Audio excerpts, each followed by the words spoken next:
This is speech 110, and I'm doing persuasive speech on junk food and the effects of how the fat and the persuasiveness of how the TV ads entices us to buy the foods. Junk food is everywhere. There are more than 300,000 fast food chains in the U.S. alone. The food that they're selling us is low in nutrition and high in calories. Junk food is popular, it's fast, and it's convenient. Nutritional experts regularly tell us how bad it is, yet we can't seem to get enough of it.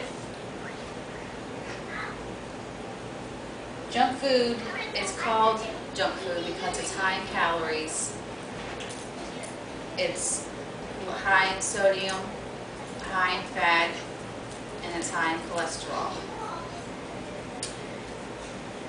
And it's everything that the doctor didn't order for us. You can call it junk food, you can call it processed food, and we're eating more of it more and more every day. Over 90% of the money that we spend is spent on processed food. The cause of us spending the money on the processed food is causing more illness and the rise in healthcare today.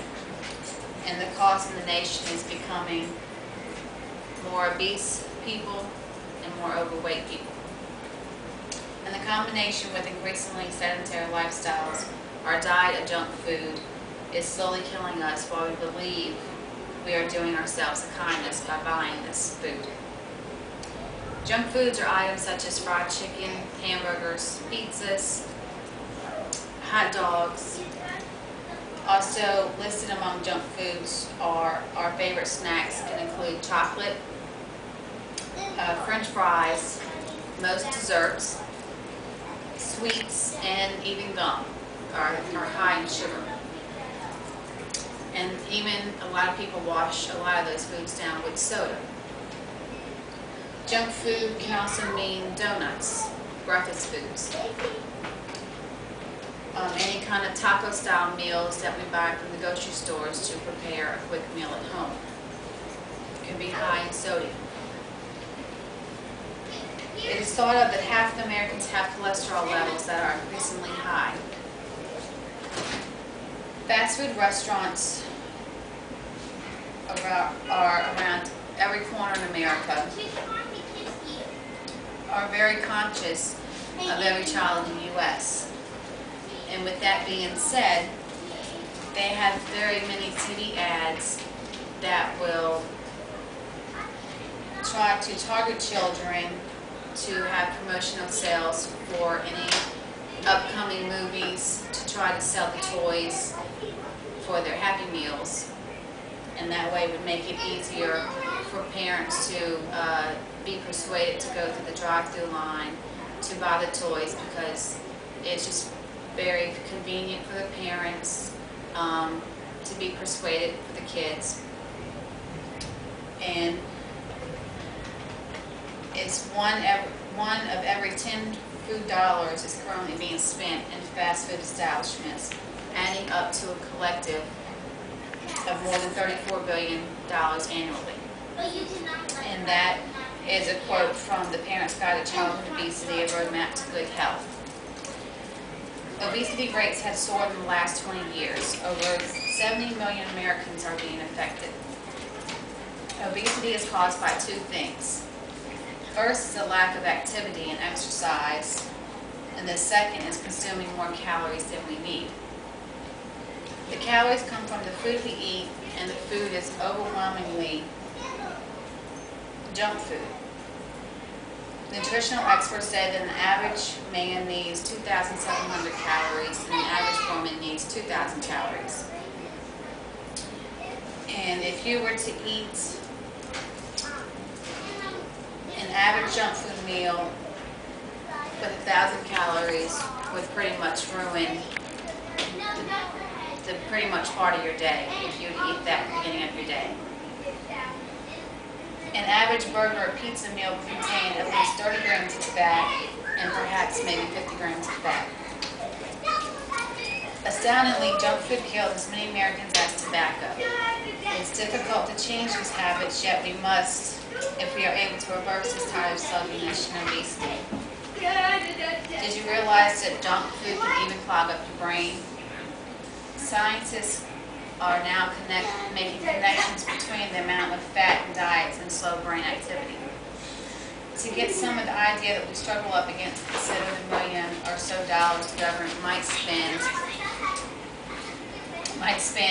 in a year persuading us to eat more fruit and vegetables. These are foods that are high in nutrients and low in cholesterol, calories, and fat. A single burger chain might spend upwards of $1 billion persuading us to eat at its fast food products. It's difficult for us to escape the tempting aromas of fast foods, and there's no doubt about that. And for me to show you that, I'd like to play a video now of how TV ads try to entice us consumers to buy their products so they can make the profit off of us.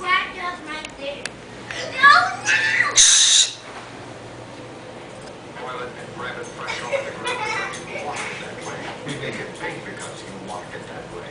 Maybe you're noticing a theme here. Whopper Jr., only $1. Big, flame, fresh chicken, late at Burger King.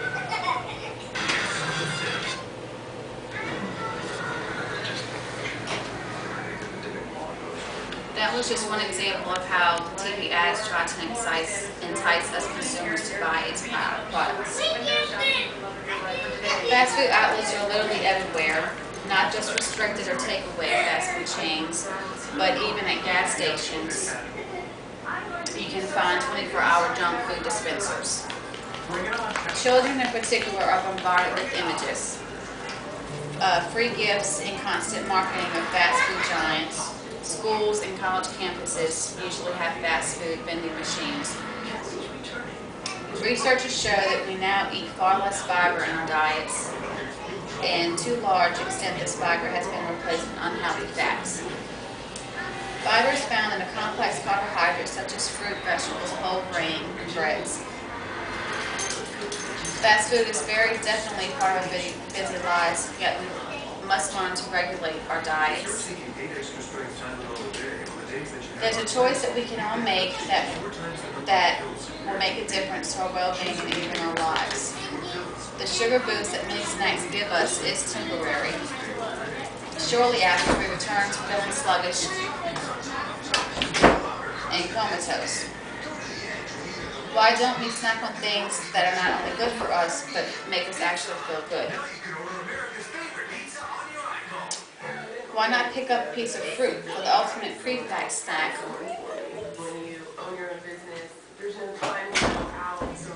Rather than simply heading for the nearest fast food outlet, why not make a detour to the grocery store?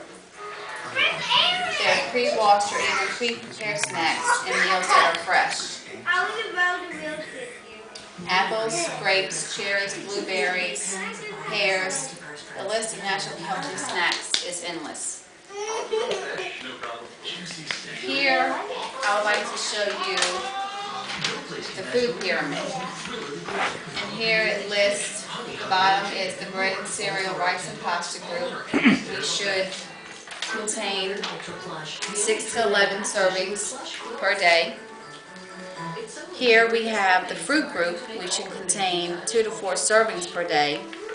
And then here we have the meat, poultry, fish, dry beans, eggs, nuts, and nuts. And here we should contain 2 to 3 servings per day. And all these little dots is where they already naturally have the added sugar and fats that we should naturally have in our diet. And that's not including what we already put in our diet extra. And nowhere on this pyramid do you see junk food. And if we as Americans would stick